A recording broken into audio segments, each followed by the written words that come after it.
Hello everyone, welcome to my channel math with Pinkesh.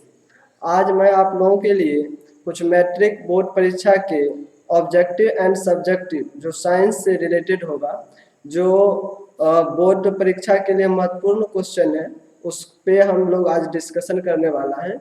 और ये जो होगा मेरा प्रैक्टिस 1 होगा। चलते हैं बिना देर किए हुए आज के प्रश्न पे। सबसे पहले आपके स्क्रीन पर दिखता होगा प्रश्न है प्रकाश। थोड़ा सा हम कलर चेंज कर लें। पहला क्वेश्चन है कि प्रकाश का वेग न्यूनतम होता है। तो दोस्तों इसका ऑप्शन ए है निर्वात में, जल में, वायु में। निर्वात में, जल में, वायु में, कांच में। तो जैसा कि हम आपको बता रहे हैं उसी टाइप का प्रश्न आएगा, तो आप रेगुलर बने रहिएगा। तो इसका जो राइट आंसर होगा कांच में। चलते हैं अगले क्वेश्चन पे। क्वेश्चन एक है कि प्रकाश की किरण गमन करती है सीधी रेखा में, टेढ़ी रेखा में, किसी भी दिशा में, इनमें से कोई नहीं। तो दोस्तों इसका राइट आंसर होगा सीधी रेखा में। ध्यान रखिएगा, प्रकाश का जो किरण गमन करती है सीधी रेखा में गमन करती है। चलते हैं अगले क्वेश्चन की तरफ। लगता है दोस्तों क्वेश्चन थोड़ा सा उल्टा पुल्टा सेट हो गया है, थोड़ा मैनेज कीजिएगा। हाँ, क्वेश्चन नंबर 3।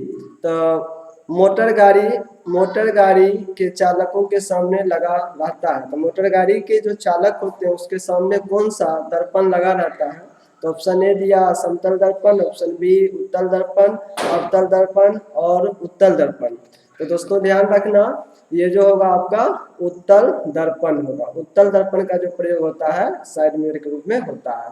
और क्वेश्चन नंबर 4 आपको दिख रहे होंगे, कहा कि मोटर कार के हेडलाइट में, हेडलाइट एक होता है साइड मिरर, एक होता है हेडलाइट जो होता है सामने वाला दर्पण होता है, और साइड जो होता है देखते होंगे कि पीछे जो साइड में लगा रहता है वो होता है साइड में, ये हेडलाइट है। हेडलाइट में जो होता है अवतल दर्पण रहता है। दोस्तों ध्यान रखना, मोटर कार के हेडलाइट में अवतल दर्पण का प्रयोग, ये सब जो हम आपको करवा रहे हैं क्वेश्चन, ये बहुत इंपॉर्टेंट है।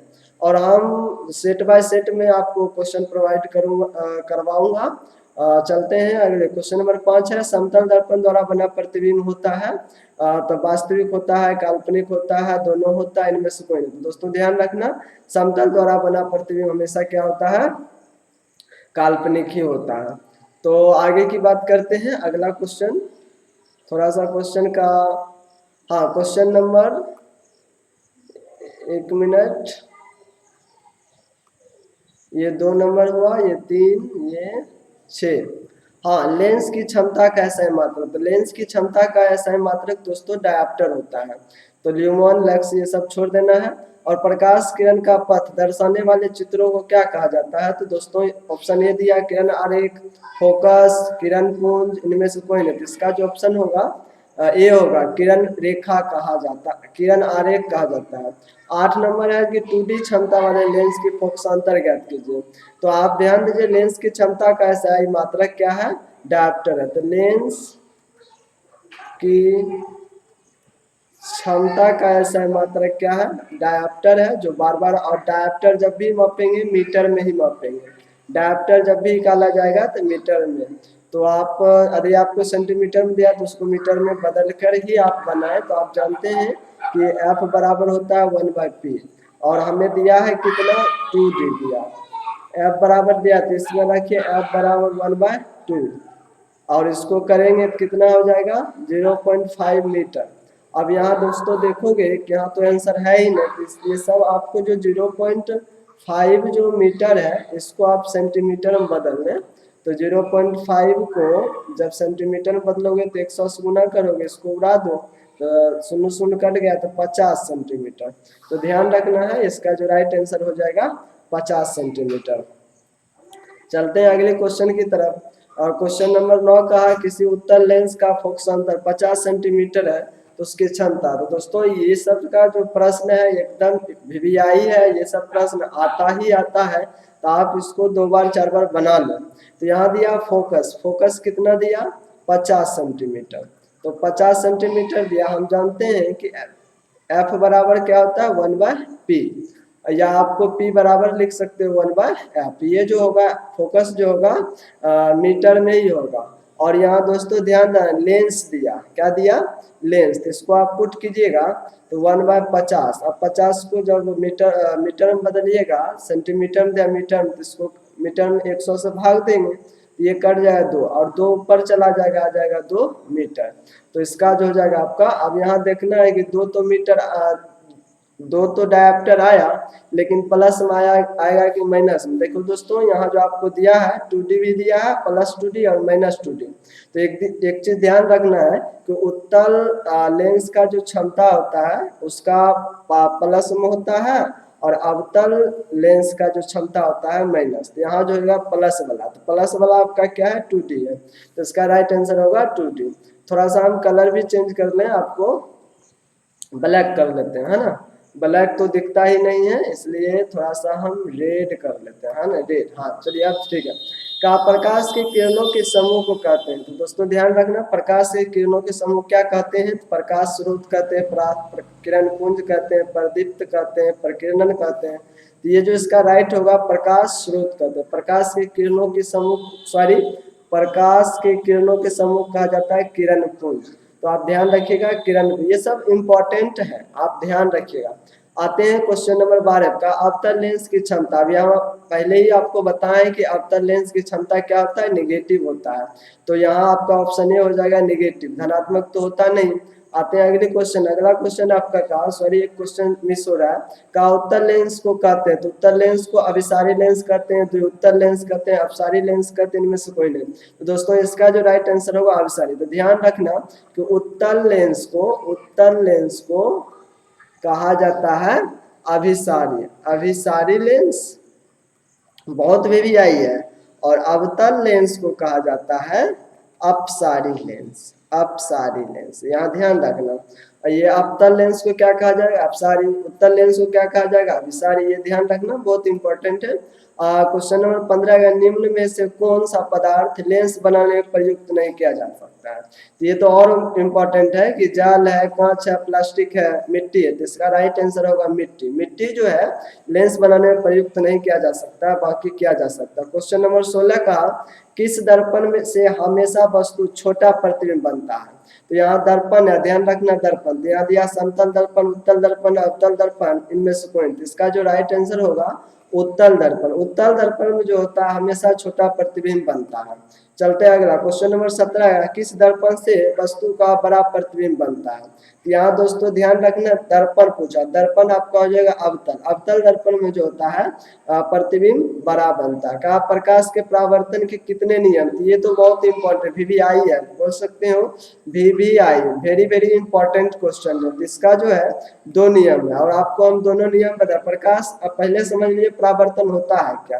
तो परावर्तन जो होता है कि प्रकाश को किसी परावर्तक सतह से टकरा कर वापस लौटना और घूमना, उसी क्या कहेंगे, प्रकाश का परावर्तन के 2 नियम दिया। पहला नियम दिया कि आपतित किरण, आपतित किरण, आपतित किरण, परावर्तित किरण, परावर्तित किरण और आपतन बिंदु पे डाला गया अभिलंब, तीनों क्या होता है, एक ही तल में होता है, एक ही तल में होता है, एक ही सतह पे होता है। और दूसरा कहा है कि आपतन कोण का मान, आपतन कोण का मान और परावर्तन कोण के बराबर होता है। ये 2 नियम था। आपसे पूछा जाएगा प्रकाश के परावर्तन कितने नियम थे, बता दोगे 2 नियम है। चलते हैं अगले क्वेश्चन की तरफ। का किस दर्पण से वस्तु का बड़ा प्रतिबिंब बनता है। का समतल, अवतल, उत्तल, इनमें से होता है। अवतल दर्पण से बड़ा ही प्रतिबिंब बनता है। का प्रकाश के परावर्तन कितने नियम थे, तो हम बता दिए 2 नियम है।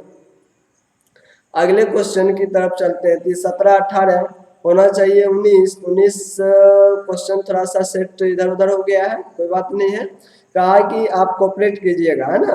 कहा एक अवतल दर्पण की फोकस दूरी 10 सेंटीमीटर, उसकी वक्रता त्रिज्या ज्ञात। देखिए दोस्तों, एफ जो होता है वक्रता त्रिज्या के आधा होता है। एफ जो होता है वक्रता त्रिज्या के आधा, जैसे यहाँ नहीं, सॉरी, हाँ ठीक है, वक्रता त्रिज्या के आधी होती है।